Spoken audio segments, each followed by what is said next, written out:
The Philippines is the fourth largest producer of solid waste with 14.66 million tons of solid waste a year. According to the report by United Nations of Environment Program, it is considered one of the most serious environmental issues in the country. Kaya patuloy na pinagsisikapan ng ating bansa na maging maayos at systematic ang solid waste management na ito sa pamamagitan ng Republic Act 9003. Upang makatulong sa lumalalang problema sa bansa ay ang pagsunod sa Republic Act 9003 na naglalaan ng sistematiko at komprehensibo ng mga programa upang matiyak ang kaligtasan ng publiko maging ang kapaligiran. Republic Act 9003 Ecological Solid Waste Management Act of 2000. An act providing for an ecological solid waste management program, creating the necessary institutional mechanisms and incentives, declaring certain acts prohibited and providing penalties, appropriating funds therefore and for other purposes. Also, it provides the necessary policy framework, institutional mechanisms, and mandate to the local government units, which is the LGUs, to achieve 25% waste reduction through establishing an integrated solid waste management plans based on 3 R's, which is reduce, reuse, and recycle.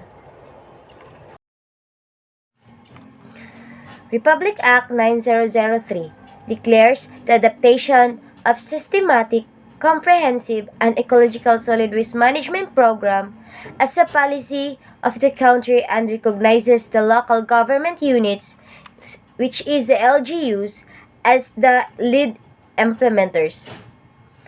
The Act mandates the creation of solid waste management boards from the national, provincial, city, municipal, down to barangay, the lowest level political and administrative body in the Philippines. Republic Act 9003 was passed by the Philippine Congress on December 20, 2000 and was subsequently approved by the Office of the President on January 26, 2001. It contains 7 chapters subdivided into 66 sections, setting out policy direction for an effective solid waste management program in the country. The National Solid Waste Management Commission, o NSWMC, is the major agency tasked to implement Republic Act 9003, the Ecological Solid Waste Management Act of 2000. The law, signed on January 26, 2001, calls for the institutionalization of a national program that will manage the control, transfer, transport, processing, and disposal of solid waste in the country. Chaired by the Department of Environment and Natural Resources, o DENR, the Commission will prescribe policies to effectively achieve the objectives of Republic Act 9003. Institutional Mechanism. National Solid Waste Management Commission, o NSWMC, have government sector and private sector. Under the government sector, DNR Chairman, DILG, DOST, DPWH, DOH, GTI, GA, PIA, MMDA, League of Provinces, League of Cities, League of Municipalities, Liga ng Barangay, and TESDA. Under the private sector, representative from the NGO sector, representative from the recycling industry, representative from the manufacturing packaging industry.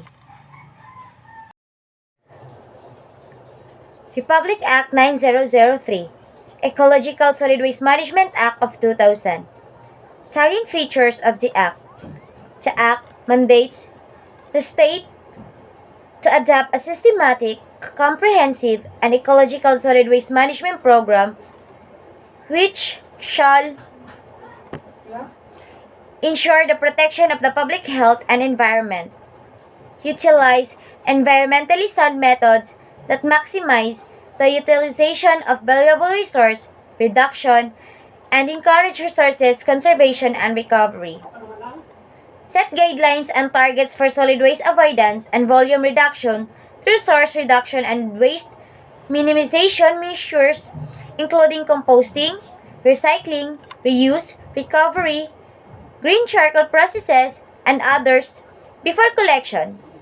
Treatment and disposal in appropriate and environmentally sound solid waste management facilities in accordance with ecologically sustainable development principles. Ensure the proper segregation, collection, transport, storage, treatment, and disposal of solid waste through the formulation and adoption of the best environmental practices in ecological waste management excluding incineration. Promote national research and development programs for improved solid waste management and resource conservation techniques,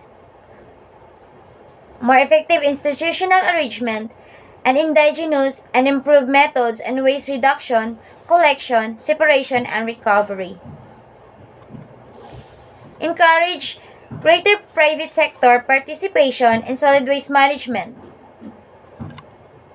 Retain primary enforcement and responsibility of solid waste management with local government units while establishing a cooperative effort among the national government, other local government units, and non-government organizations and private sector. Encourage cooperation and self-regulation among waste generators through the application of market-based instruments. Institutionalize public participation in the development and implementation of national and local integrated, comprehensive, and ecological waste management programs, and strengthen the integration of ecological solid waste management and resource conservation and recovery topics in the academic curricula of formal and non-formal education in order to promote environmental awareness and action among the citizenry. Comprehensive solid waste management. Mandatory segregation at source. Section 21 to 22. Collection and transport of solid waste. Section 23 to 25. Recycling program. Section 26 to 33. Recycling program. Eco-labeling, coding system for packaging materials and products to facilitate waste, recycling and reuse. Reclamation and buyback centers for recyclables to provide separate collection system or convenient drop-off locations for recyclable materials.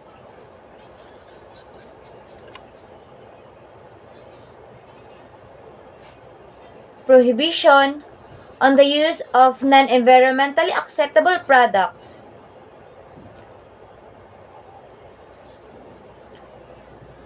Recycling market development, establishment of procedures, standards, and strategies to market recyclable materials and develop local market.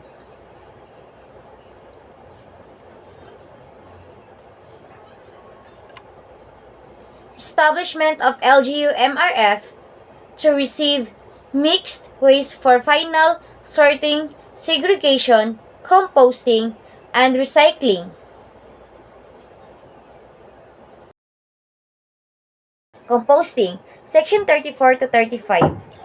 Waste management facilities, Section 36 to 42.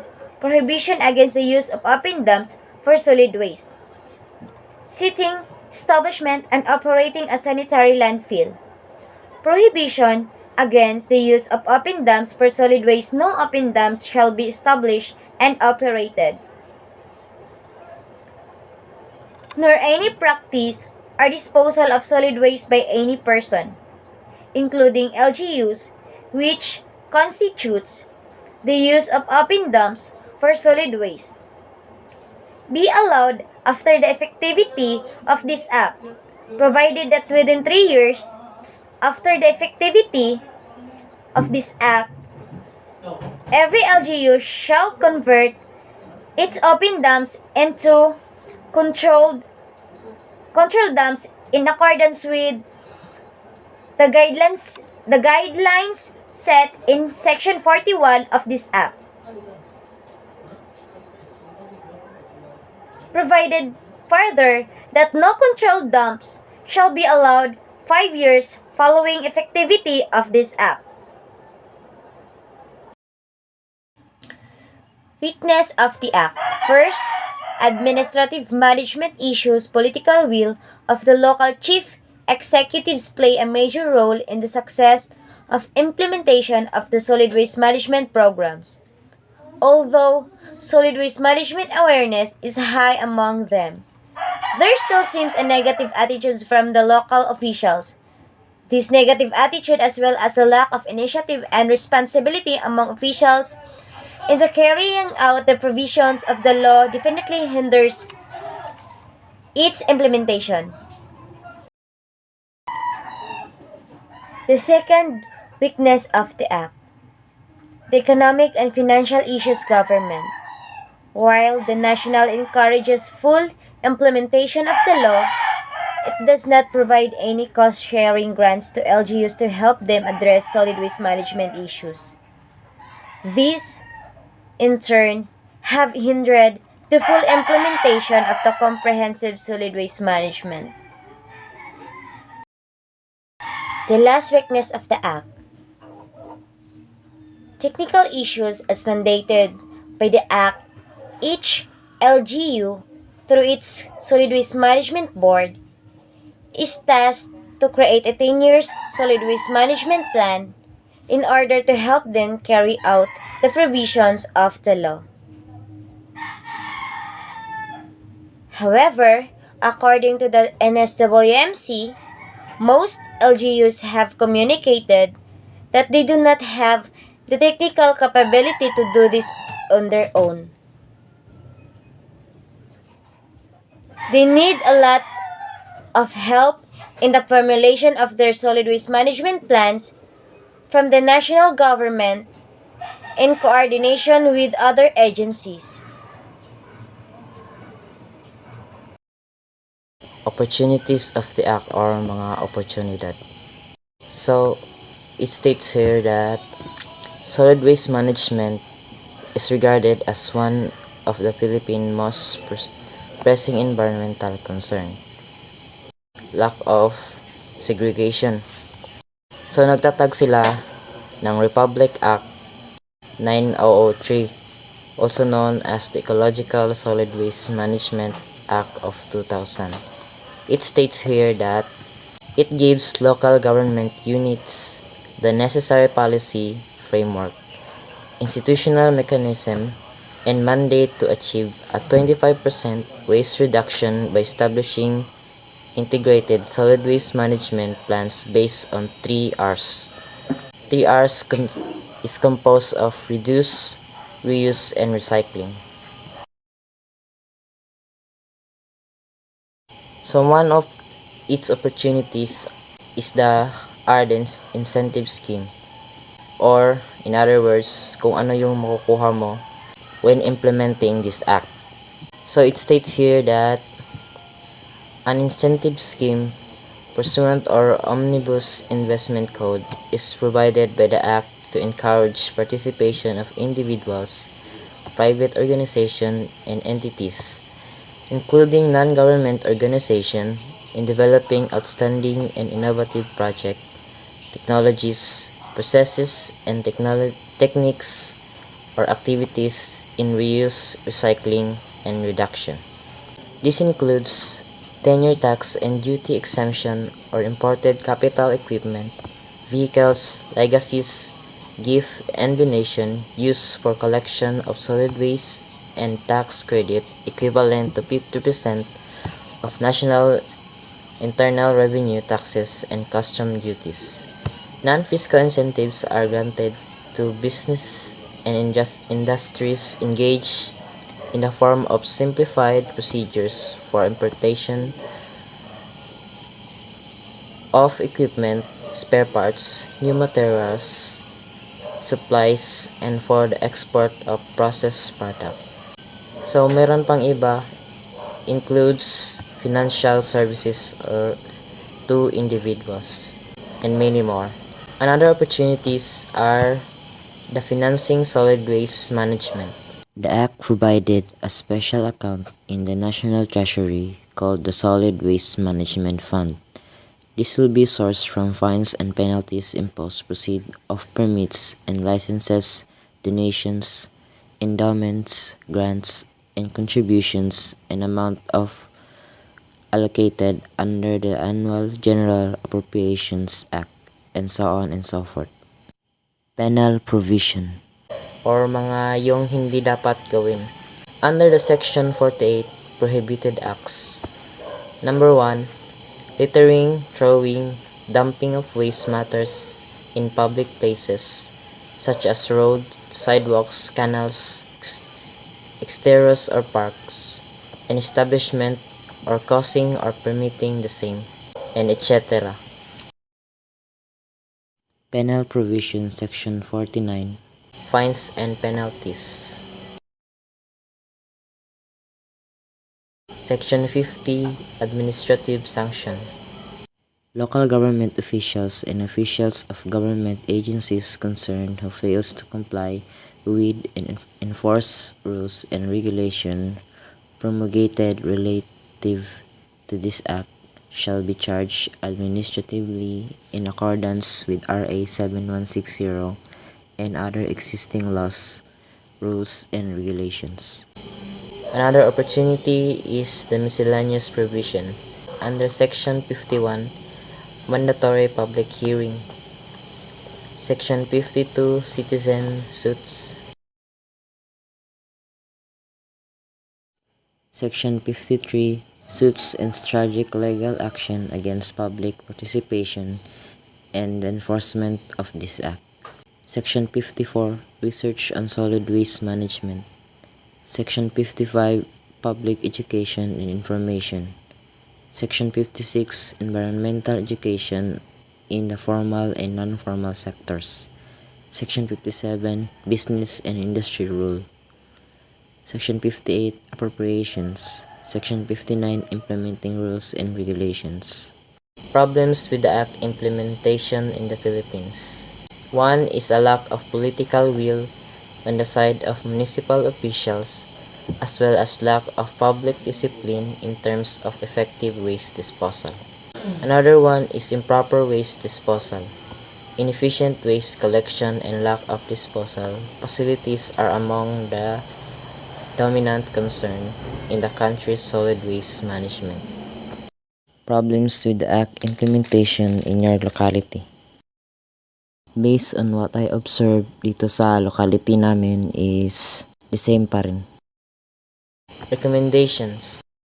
It also demonstrates the potential and benefits of recycling, not only in addressing waste management problems but also in alleviating poverty by ensuring proper segregation, collection, transportation, storage, treatment, and disposal of solid waste through the formulation and adoption of best environmental practices. It employs environmentally friendly practices that promote resource consumption while also encouraging resource conservation and recovery. Furthermore, encourage national research and development initiatives for better solid waste management and resource conservation approaches, as well as more effective institutional arrangement and indigenous and enhanced trash reduction, collection, separation, and recovery technologies. Yun lang po, and for more information, please click the link sa baba at direkta kayo sa PDF ng act na ito. Thank you!